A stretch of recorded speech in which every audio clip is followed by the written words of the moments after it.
Hey guys, what's up? Today I got an RU match. This one is against Loopholbrook, and I figure he's probably going to lead with Gigalith or perhaps Jumpluff. The latter, Moltres would be really great against, except for the whole sleep powdering thing kind of thing. And if it's Gigalith, then I can't really do too much. I mean, I can hit him with an HP Grass, but I can't really do too much against the Rock type move and the fact that he has 30. Other than that, maybe Alakazam might lead. Primeape's another good choice for the same reason why I'm choosing to lead with it, because it has U-turn, and I can just scout. And you know what? Honestly, Gigalith is going to get wrecked, and Jumpluff can't put me to sleep, and I can hit it with an Ice Punch. So that's the plan, and that's what we're going to go with. So we're going to get into it, and as you saw, it's going to be a Primeape versus Primeape battle. I am Jolly Scarfed, so I know I'm the absolute fastest a Primeape can be, so even if he is the same speed as me, I still can outspeed him, and if he wins, I know his set.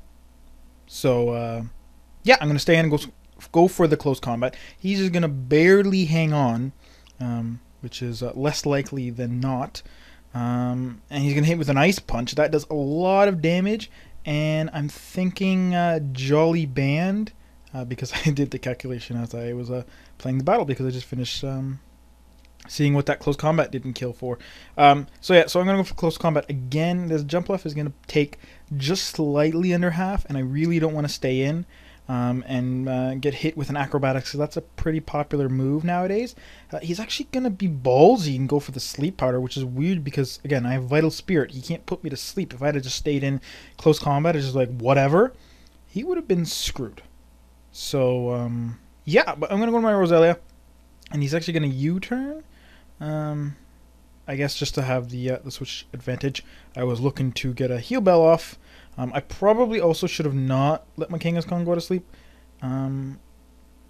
but yeah, you know, whatever. I'm going to go to my Sand Slash. Because his Primeape is banded, I am going to expect this to be Scarfed, but it's actually not. It's actually Life Orb, so that hit does a lot more than I wanted it to, 30% more to be completely exact. So yeah, I was thinking I could survive 2 hits and get up my Stealth Rocks, and if I had of, that would have been key for the rest of the battle, because that would have done a lot of damage over time. But nope, he's Life Orb, and that means I'm not gonna take the 2 Brave Birds, and that's unfortunate. But because he's Life Orbed, even if he's Scarfed, it doesn't really matter. I'm still faster.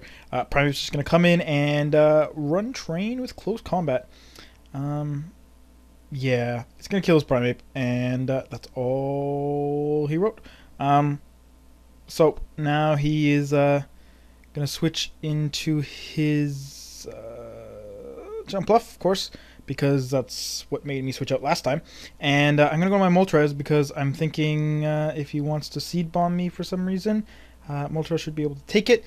He does Acrobatics, he does get his Flying Gem boost, and then of course his no holding an item boost. I know I can live another one though, because he doesn't have a Flying Gem anymore. So I'm just going to go for the Roost. And I was thinking of Roost stalling, but he actually gets burned from my Flame Body, which is a really nice ability that Moltres gets. And yeah, I really should have Roost stalled him, to be completely honest, because he'd be doing like very little damage. And I could have, especially with the burn. But I was worried about like Ampharos coming in or something. So I just wanted to go for Fire Blast. Turns out it was a mistake, because I really could have just literally Roost-stalled him and been at like 250 health or something like that by the time anything else came in. But he's going to send in his Alakazam. Just going to Psychic me. I'm not really that worried, because Moltres is pretty much useless now. I mean, Ampharos would be okay to fight with it, but Gigalith and Alakazam, and yeah. Well, I mean, it outspeeds Braviary too, but that's not a big deal. But I'm going to go into my Primeape and go for the U-turn, and what? Did you see that? He lived. So, yeah, let's step into my office real quick. So there you see the damage calculations require that his Alakazam is actually max HP and defense. He did check, he did screw up the savings. So let's run some scenarios. 91% of the time, Alakazam dies to that U-turn. I send in for Alligator. If his Ampharos comes in, I can switch to Roselia, because he only needs to take 1 Life Orb recoil for a guaranteed KO with Earthquake. And Roselia can actually tank Ampharos quite well. HVS isn't even a 2-hit KO. But most likely, Braviary comes in because he's faster. I switch to my Kangaskhan, And he actually takes a Brave Bird, doesn't die. The Braviary will die from recoil, whether it be just the Brave Bird or recoil from Brave Bird and Life Orb.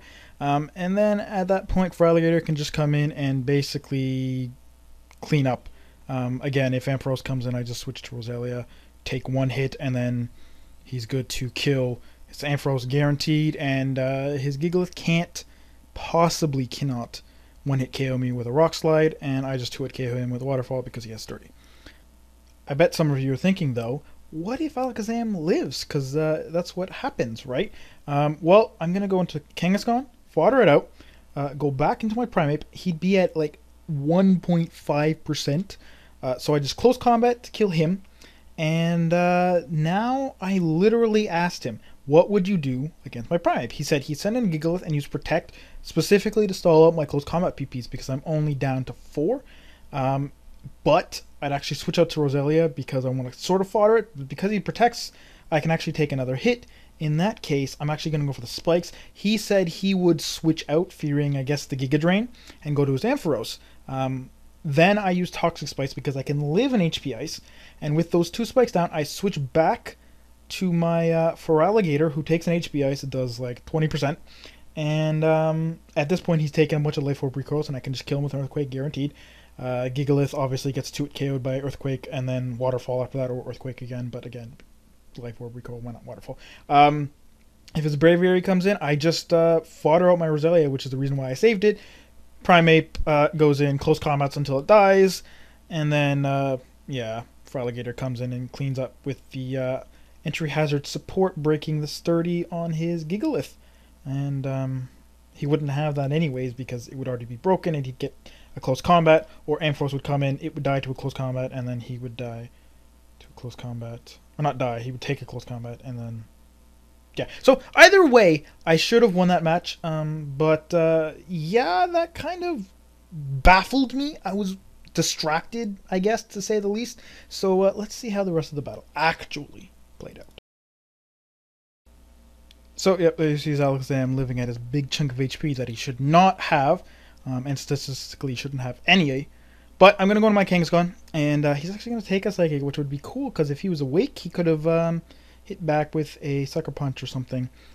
Also, if he had Early Bird, he might have had a chance to wake up, because if the sleep is only 1 turn, then I believe you can wake up immediately. Anyways, I don't know. I'm going to go with my Feraligatr because I know I can take a Psychic, and I'm going to a Dragon Dance. It's going to make me faster, and I'm going to be able to do basically as much damage as I can, because this is actually a Jolly Life Orb Sheer Force Feraligatr. And with Waterfall and Ice Punch, it's actually a pretty good combination. Of course, I have Earthquake just for coverage, which doesn't take advantage of the Sheer Force, but nah, no big deal. So yeah, his Alakazam's going to die. He's going to send in his Gigalith, who obviously has Sturdy, so is obviously going to take this incredibly powerful Waterfall, despite it being well over an OHKO. And he's just going to kill me with an Earthquake, and that kind of makes me sad. But, you know, that's what happens when you face a Pokemon with 252 in 4 stats. He told me that it wasn't in all of them. It was only HP, Defense, Special Attack, and Speed on his Alakazam. I don't really know why, but yeah. So anyways, I'm going to go for the U-turn.